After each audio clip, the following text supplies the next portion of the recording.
Ahoi, oleme jõudnud tänase päeva kulminatsioonini, nimelt merenduse magistriõppekavani ja meie ees on täielik Eesti Mereakadeemia legendide raske kahurvägi. Ja ma arvan, et algatuseks võiksimegi saada tuttavaks. Et alustame siis austatud programmijuhist. Räägi, kes te olete, mis te teete? Tere! Sa ütlesid, kes ma olen. Programmijuht olen, Anatoli Alap, õppekava merendus, siis see, mis on eestikeelne ja 2-aastane. Jah, selline lühike ja konkreetne. No ikka. Ja Angela, ei pea. Võime rahulikult istuda ja eks ma algatuses tõusin ise, et veits ringutada, aga räägi lihtsalt. Ja meil on nii sellised inimesed, et saame ka äkki mõnda merejuttu kuulda, aga sellest natukene edaspidi. Mina olen Angela ja õpin koos Taavi ja Taneliga Anatoli juhendatud kursusel. Tere kõigile, mina olen Tanel.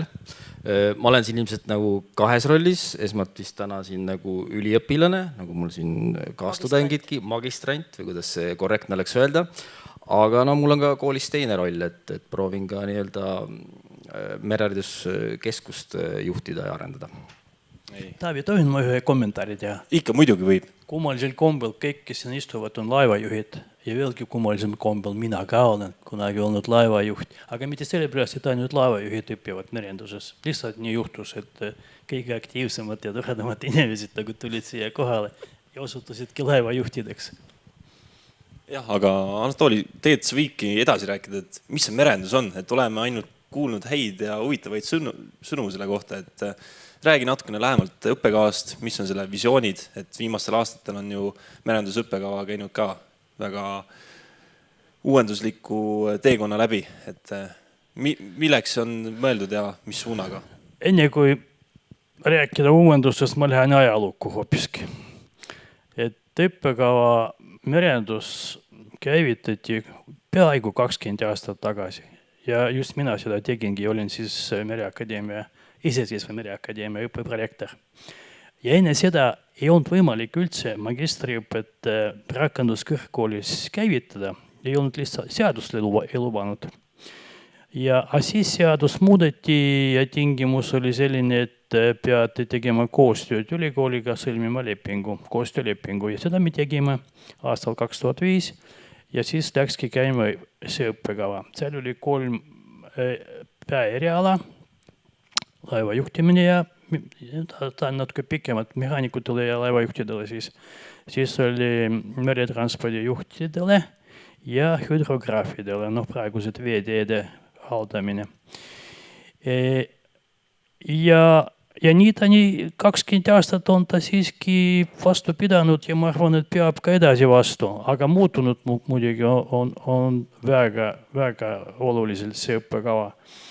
Tõesti, sul on õigus, et selle ajaga on väga palju muutunud, maailm on läinud üha kiirinevas tempos edasi, keerleb ühna kiirimini see maailm, vaata, et kõiki meid varsti tsentrifugaaljõud pillab laiali sealt, aga sellega tuleb kaasa minna ja sellepärast merenduse õppekava me võtsime endale kohustuseks muuta seda kogu aeg, ehk siis kuna elu muutub, peab ka õppekava muutuma.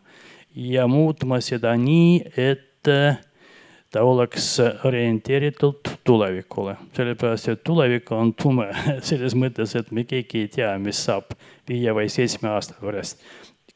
Millest iganes, üldse meie maailmast, siit merendusest, millised töökohad säilivad, millised kaovad, millised uued tulevad sinna, mida me võib-olla ka ette kujutada ei oska. Aga siis olekski vaja, et inimestel oleks mingisugune ettevalmistus selleks. Kas või mitte kirjaalane, aga selline psühholoogiline ettevalmistus. Et on õpitud midagi sellist, mis arvatavasti tuleb vaja IT-tehnoloogiaid, keskkonna sõbralikkust on kõvasti siis vaja õppida. Ühesõnaga, tulevikku suunatud õppekava on siis selle õppekava moto. no kui hästi see õnnestub, loodame, et see ikkagi on meil õnnestunud ja õnnestub ka edaspidi. Teie siis võite ka siin öelda, et te olete ju tudengid.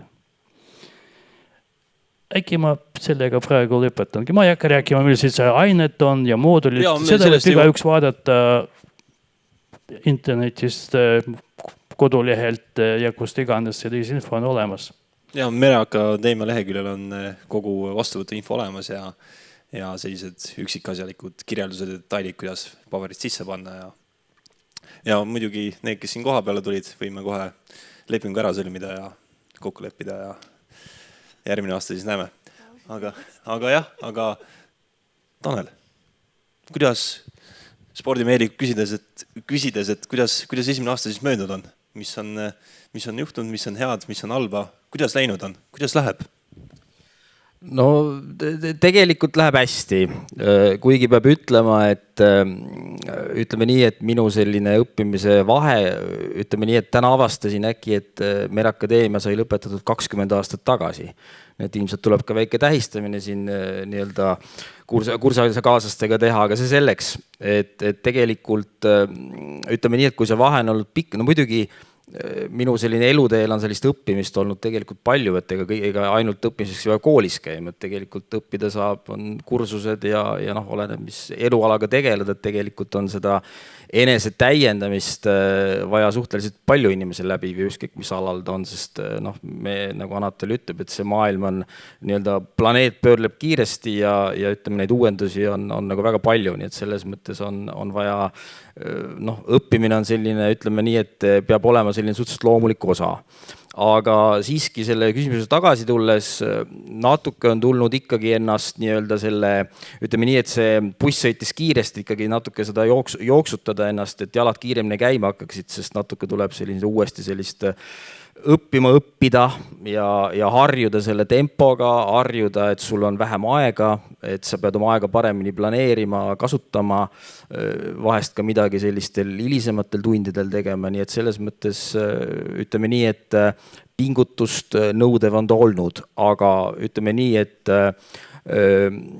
kuna ma pean kohe ütlema, et seltskond on väga huvitav olnud, et selles mõttes, et Eesti on muidugi väikene, et saad siin ka oma kolleegidega kokku, näiteks mul kõrval istub näiteks minu endine juht ja nüüd me oleme siin siis magistrikaaslased, et selles mõttes on see väga huvitav, kuidas see kõik nii-öelda kujuneb. Aga kuna seltskond on olnud hea ja nii-öelda see, mida pakutakse, on olnud huvitav, nii et selles mõttes on olnud see väärt pingutamist ja ütleme nii, et enesetunne on vastu kevadet hea ja väsimus ei olegi nii suur. Väga kenasti öeldud.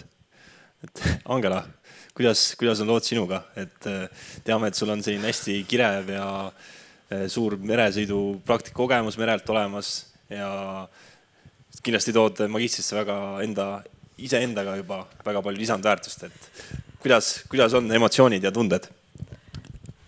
Väga head.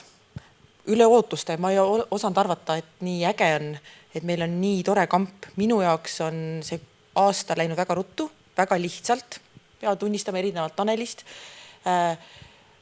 Olen proovinud mitte tegeleda palju õppimisega.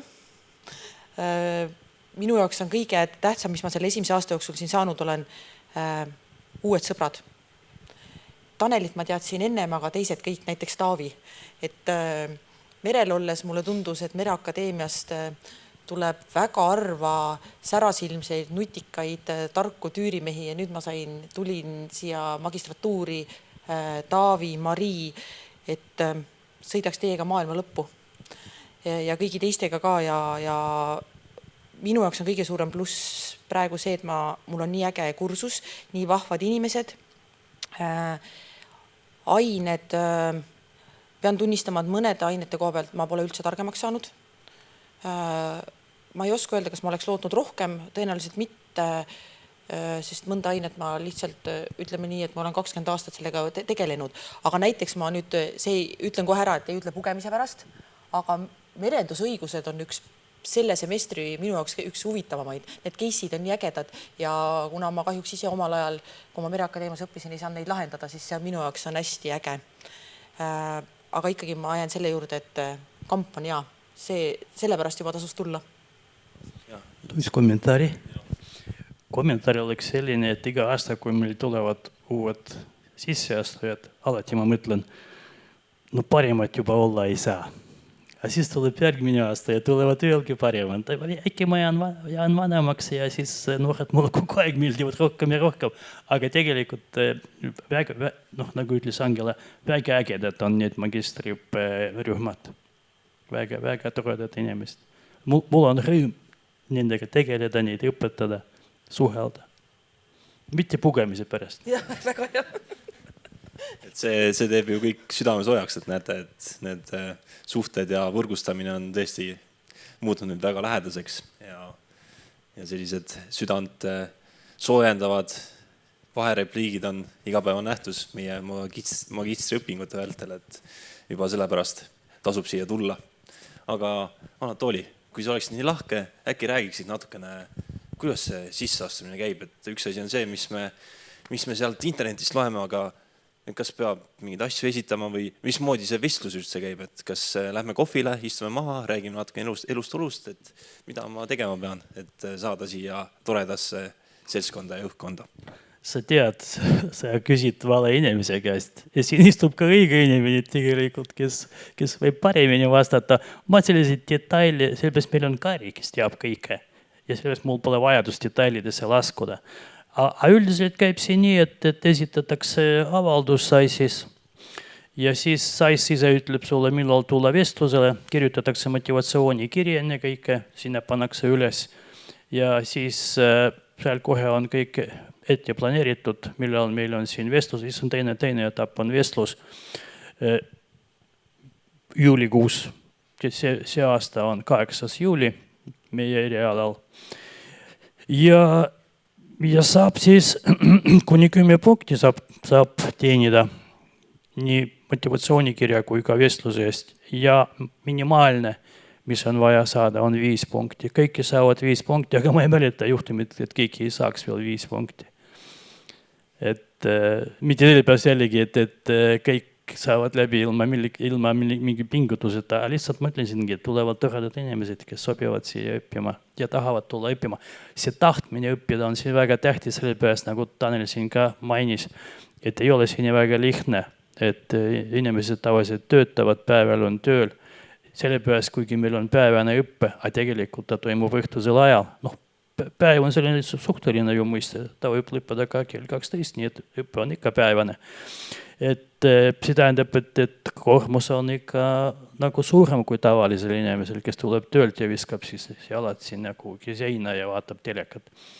Aga saadakse hakkama ja kusjuures, mis on väga oluline ja praegu küsitakse ka ja kogu aeg küsitakse, kas on võimalik ka õppida nii, et käid merel, oled tegev meremees, ehk siis kes nädalaid, kes ka kuid on ära. Ja meil algusest peale on olnud neid peremehi, kes sõidavad laevadega ja samas ka õpivad ja saavad hakkama, mitte kõik muidugi, kõik mitte kuskil, mitte kunagi hakkama ei saa, aga ikka enamasti saadakse hakkama. Siis on see meremehe iseloom ka selline. Muidugi väga tähtis on, et oleks laeval korralik internet, sellepärast, et siis käib õppimine suures osas Moodle'is. Meil on iga aine kohta on Moodle'is e-kursus, mis aitab õppida. Ja siis muidugi seesama koostöö, seesama, millest te räägite, et kui moodustatakse mingi töörühm, siis töörühmakaaslased, kes siin on koha peal, maa peal, siis nad aitavad neid, kes on merel. Nii et kõik on teile tulnud ja meie oleme selles mõttes väga paindlikud, nii õppejõud kui ka programmijuht ja üldse koolipere, et ei ole probleemi, et oled ära mingisugused nädalaid või isegi kuid. Kui sa tahad õppida, siis küll sa saad hakkama ja õppejõud tuleb sulle vastu ja töötab sinuga individuaalselt ja iseseisvat tööd annab ja nii edasi. Ma juba räägin mitte sisseastumisest ja juba õppeprotsessist tegelikult, aga see kõik on ju seotud oma vahel. Ja absoluutselt, et pole probleeme, on ainult lahendused ja kui inimene ise tahab, siis on võimalik ka lahendus leida. Ja meil on ju õppekava on ju täiesti tasuta ka, et see võib ka kindlasti ära mainida. Et sessioonõppe võimalust vist hetkel ei ole. Sessioonõppet ei ole. Ja ma ei oskagi öelda, mis oleks parem, kas sessioonõppe või see, mis on. Tegelikult sessioonõppet õppele või sellise võimalusel ei olnud nagu väga positiivset tagasisidet, sellepärast see tähendab, et inimene peab 1 nädal kuus olema täiesti nagu töölt ära, aga see sageli ei ole üldse võimalik, rääkimata juba tegevmeremeestest, seda üldse võimalik teha. Nii et pigem nagu see õhtune päevane õppeõhtul, see ikkagi sobib. Proovisime siin korra ammu juba ka laupäeviti, tähendab sellepärast, et õppejõud ei saanud muudel päevadel. Aga see muidugi leidis sellise väga negatiivse tagasiside, sellepärast, et kui inimene töötab päevad läbi, õpib õhtud läbi ja siis seal nädalavahetust tal ka ei ole, siis tegelikult see ei ole väga hea. Saadakse hakkama põhimõtteliselt, vaid saate hakkama, ma ütleksin parimini, nii seepärast ju olete tudengid siin istute. Kas sisseastumisel peaks juba mõtlema ka lõputöö teema peale? No võib-olla ei ole vaja nii nüüd väga kiirustada, 1-aastasel õppekaval see kindlasti on nõutav, sellepärast, et seal on ka juba vaja oma teema siis vestlusel sellest rääkida, aga muidugi loomulikult, mida varem seda parem ja kui sa juba sisse astudes tead, millest sa tahad lõputööd kirjutada, see on ainult pluss sulle, aga tegelikult selleks on aega. Aega on ka siin vaadata, mis siin toimub, mis teemasid siin, millest räägitakse, mida õpitakse, mis toimub maailmas. Õppejõududega pidada nõu, ma olen ka magistriseminari juhataja, nii et selles mõttes ei hakkaks nii väga nüüd tagant kirjustama, aga teise aasta sügiseks, kohe alguseks peab teema juba välja mõeldud olema. Ja muidugi loomulikult peab see olema merega seotud. Me oleme ikkagi mereakadeemia. Ja absoluutselt, et küll jõuame rahulikult need asjad teha, et ei pea kohe kiirustades midagi tegema hakkama ja kes tasa sõuab, see kaugele jõuab. No tark ei torma ju, sa ju tead. Ja, absoluutselt. Aga Tanel, vastasid ennem kuidagi üldsõnaliselt, et kas tooksid midagi konkreetselt ka välja, mis on võib-olla natuke raskust valmistanud või mis on jälle positiivne üllatus olnud, kas siis õppeainete, õppejõudude või üldise eluolu pealt? No ütleme niimoodi, et jah, selline poliitiline jutt tuleb mul hästi välja. Kui nüüd konkreetsemaks minna, siis tegelikult ütleme niimoodi, et ega raskusi ei ole siis, kui ütleme nii, et ree peal tuleb püsida, et kui asjad õigel ajal kuidagi ära teha, tihti see muidugi kohe ei õnnestu, aga ütleme niimoodi, et see aeg on siin oluline nagu faktor, et selles mõttes, et see aeg tuleks nagu, kui see aeg ära kasutada, siis on kõik nagu hästi. Mis rasket on olnud tegelikult, ega selles ei ole midagi ülemäära nagu rasket, eks see on lihtsalt nagu võib-olla pingutust nõudev natukene, et näiteks meie oleme ju põlvkond, kes ilmselt on veel seda mustvalget telekat vaadanud ja kes on näinud, kui Eestisse arvuti tuli, näiteks ma olin 8. klassis, kui tuli kooli esimene arvut, et vaata, meie oleme näinud ka ilmselt ja nutitelefon ei olnud, et me oleme näinud seda, kus mitte midagi olnud ja nüüd me oleme äkki sellise high-tech maailmas, et siin näiteks siin Angelaga mõnikord käime ikkagi mõne õppe juures natuke järelaitamises nendes küsimustes, aga tegime ette või kuidas seda nüüd defineerida, aga tegelikult ütleme niimoodi, et isegi meiesugustel vanainimestel on võimalik hakkama saada kõikide asjadega, et selles mõttes ei ole hullu. Ja selles mõttes ma arvan, et kõige olulisem on siin, mis mina olen olulisem pidanud, on see, muidu me räägime nagu võrgustumises, et keegi ei tohi kuskile võrgust välja jääda, aga meil on me oleme magistritega niimoodi võrgustunud, et minu arust meil need mõlemad, nii merenduse kui merenduse digitaliseerijad, me olime tegelikult nagu üks grupp nendega, et meil oli see võrgustumine nagu nii hea, et selles mõttes see kindlasti on väga oluline, et kuidagi see seltskonna vaim ja koos tegemine, et kui see, et ega tegelikult ütleme nii, et teinekord ongi natukene, võib-olla tahaks rohkem puhata niimoodi nädalavahetusi natukene, me oleme ka sellises mõttes, et juba nagu isad ja emad, et võib-olla tahaks natuke nagu rohkem aega. Teinekord seda aega ei ole, et siis tuleb need lapsed nii hoida natuke vaba kasvatuse peal. Jah, ja nagu ikka poliitiline jutt käib, aga et jah, võib-olla siis natukene sellised IT, nagu ma välja lugesin, siis IT sellised alased ained võib-olla panid alguses pead kratsima, aga ei olnud midagi ületamatut. No panid muidugi jah kratsima, et et selles mõttes jah, kui peab hakkama sellist programmi keelt õppima ja seda tegema inglise keeles, siis ta natuke paneb ikka pead kratsima, aga ma arvan, et ka see on tegelikult, ütleme täna saab ju igast asju guugeldada ja juhiseid ja asju, et ma ütlen, et võimatu ei ole miski, et isegi selles IT-valdkonnas on võimalik meiesugustel paremat tasemet saavutada. Jah, aga Angela, sa oled nii kirju ja pikaajalise kogemusega inimene, et ma arvan, sinu lugu on äärmiselt inspireeriv, et kuidas jõudsid meie sellisesse toredasse harmoonilisse perekonda? Näiteks algusest peale näiteks akadeemia lõppu, räägid natukene enda karjääri teest, kui sul selle vastu midagi ei ole. Aitäh, Taavi, üldse ei ole. Ma alustan vastamist sinu alguse küsimusega. Ma jõudsin teie juurde olude sunnil. Ütlen ausalt ära, üldse ei plaaninud magistratuuri tulla. Isegi ei tahtsin kodus olla, et poleks muidu ju merelt ära tulnud. Aga olin sunnitud tulema magistratuuri ja see on esimest korda, mis ma võin elus öelda, et mulle ei meeldi, kui midagi sunnitakse, aga see oli hea, et sunniti, sest muidu ma poleks teiega tuttavaks saanud. Aga mu kirg on ikkagi meri ja kus ma alustan? Ühesõnaga ma olen sõitnud, nüüd ma räägin nagu merendusasekantsler, et pole merd, kus ma pole sõitnud. Tegelikult see ei ole nii, minul on väga palju meresi, mis on sõitmata erinevalt temast. Aga ma olen sõitnud peaaegu kõikidel väljardatud tankeritel, kõikidel tüüpidel laevadel, erinevate rahvustega meeskondades igas ookeanis. Nii et päris palju olen sõitnud, et kui meil merendusõiguse tunnid on, siis Anatooli mingi case'i välja toob, siis ma tavaliselt ütlen, ma olen seal sadamas käinud. Ja seal on juhtunud see ja see. Ja ma tunnengi, et see minu kursus, kus ma praegu õpin, on nagu mõnes mõttes nagu laevapere. Mul on alati vedanud. Ma ei tea, kuidas mind hoitud on, mul on alati vedanud. Et Austraalias oli mul 78 eri rahvusest meeskonna liiget laeva peal, oli hästi tore, aga nüüd ütleme nii, et teie olete üks toredam laevapere kamp mul. See vestlus läheb siin tõesti päris emotsionaalselt, et eks endalgi hakkab vaikselt pisale silma tulema, aga... Sa kogu aeg püüad nagu välja siit pinnida mingisuguse negatiivse. Mitte midagi ei tule õnnestu. Ei, positiivne. Motivaatori viga.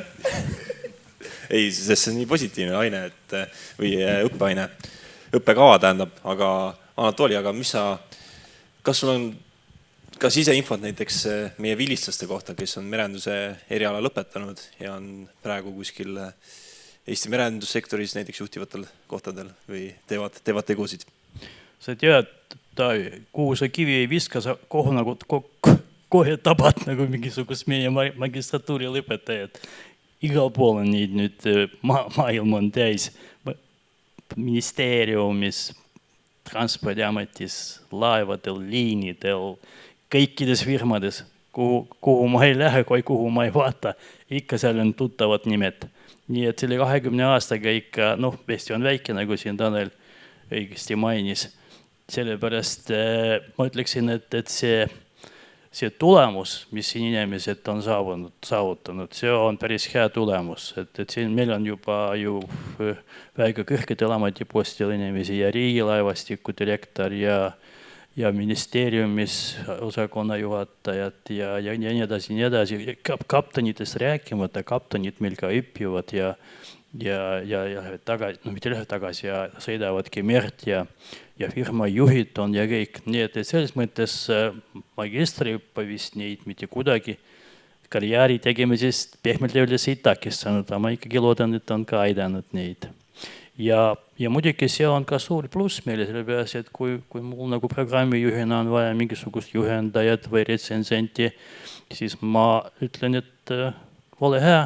Inimesed tavaliselt mulle ära öelda, kas ei julge või pigem ei taha. Nii et selles mõttes on kõik hästi. Lisandväärtuse annab see nii-öelda kraad kindlasti ja tööturul teatud eelise. Ja magistri üks suur osa on ikkagi ka lõputöö. et näiteks see aasta, ma arvan kõigile, kes meil magistris õppisime, tuli positiivse üllatusena, et osad nii-öelda organisatsioonid andsid juba mingid lõputöö teemad ette ka. Et kas see on selline tavaline käitumine või kui raske on endale leida näiteks õiget lõputöö teemat või juhendajat?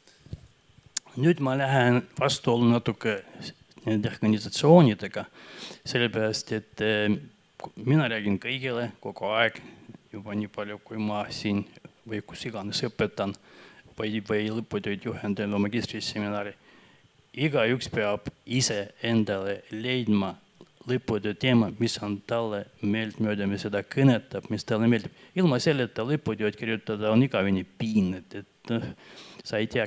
Ja kui sulle ütleb näiteks keegi tulevane juhendaja või kuskilt mingi ametnik, et no nüüd hakkame seda teemat tegema. Mis ütleb järgmisena see tudeng sellele inimesele, et ütleb, okei, aga nüüd öelge mulle, kus ma leian need infoallikad ja nii edasi. Aga seda peab inimene ise tegema. See ongi see, et see on lõputöö ja see üliõpilane on selle autor, juhendaja ei ole kaasautor, juhendaja on lihtsalt nõuandja ja kui sa ise seda teemat niimoodi südamärgi ei vali, siis võib-olla ei jõuagi seda lõpuni kirjutada ja siis ka kaitsta.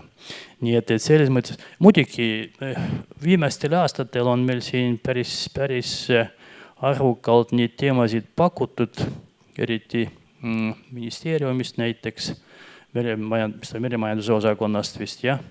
Meie lõpetaja jällegi ja Kviilipus on pakkunud neid teemasid. Aga nad on pigem ideed, sellepärast, et idee ja teema vahel on suur vahe. No ma ei hakka nüüd siin magistriseminari läbi viima tegelikult.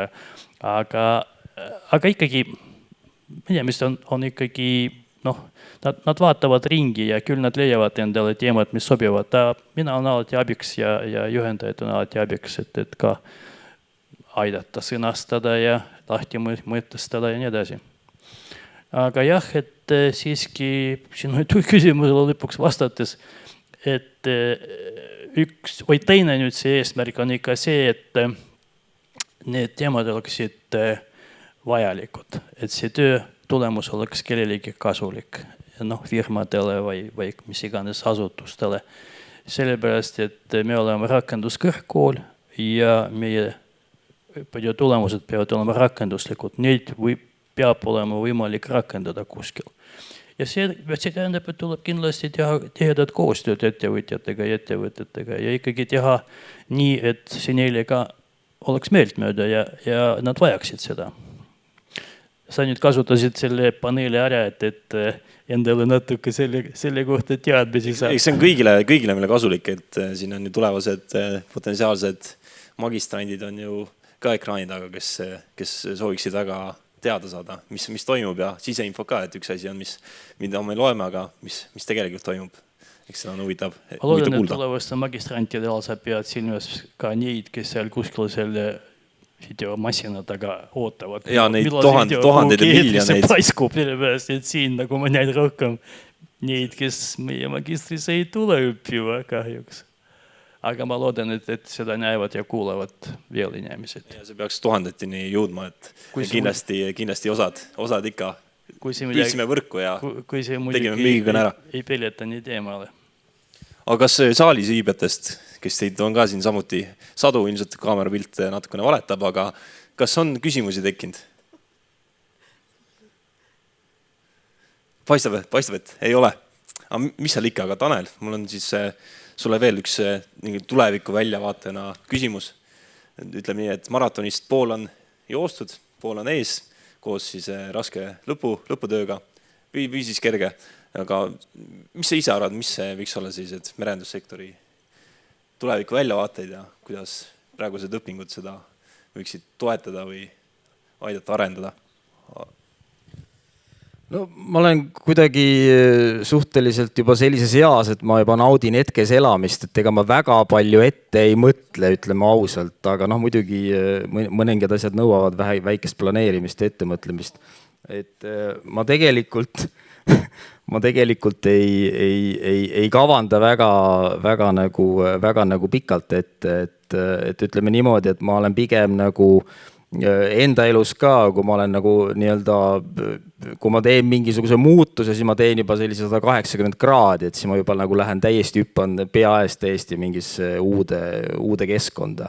Et noh, ma nagu näitena ma nii-öelda siin kolleeg mul sõitis väga palju merd, aga mina tegelikult selline meresõidukarjäär mul jäi suhteliselt lühikeseks, et noh, küll erinevatel põhjustel, et mida jätame täpsustamata hetkel, aga ütleme niimoodi, et tegelikult selle võib-olla mina ja Angel on ka hea näide, et tegelikult selle nii-öelda spetsiifilise haridusega, et sul on kindel diplom, et sa tegelikult ei pea ainult laeva pardal nagu töötama, et sa tegelikult saad väga edukalt töötada ka maal ja mingites valdkondades, kus on see merendus nagu olemas ja tegelikult neid riigiasutusi ja igasuguseid asutusi on Eestis suhteliselt, väikses Eestis suhteliselt palju, nii et tegelikult saab töötada ka mujal, nii et ega kui keegi oleks mulle öelnud Mereakadeemiast lõpetades, et ma töötan 14 aastat nii-öelda politseis, siis ma oleksin ausalt öelda valju häälega naerma hakanud, aga lõpuks minu ellu kuidagi nagu tuli ja ütleme, et see ei olnud ka igav aeg, et selles mõttes oli suhteliselt nagu lõbus.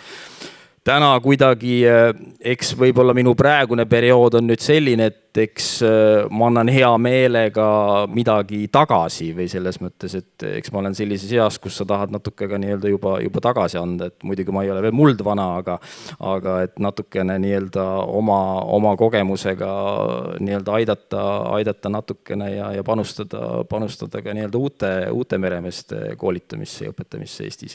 Et tegelikult see on praegu ju väga arenev ja huvitav, et selles mõttes, et nii nagu see kõik meie elu ümber, nii ka kool peab sellega nii-öelda kaasa arenema, nii et ega meil tuleb selle kõigega nagu arvestada.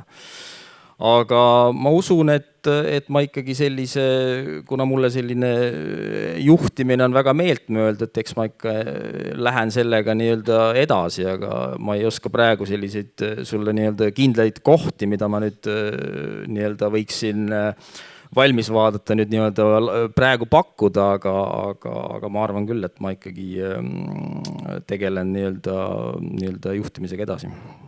Need daamid ja härrad, nagu nägite, siis merenduse õiguse ja filosoofia tunnid on igati õigesse kohta läinud.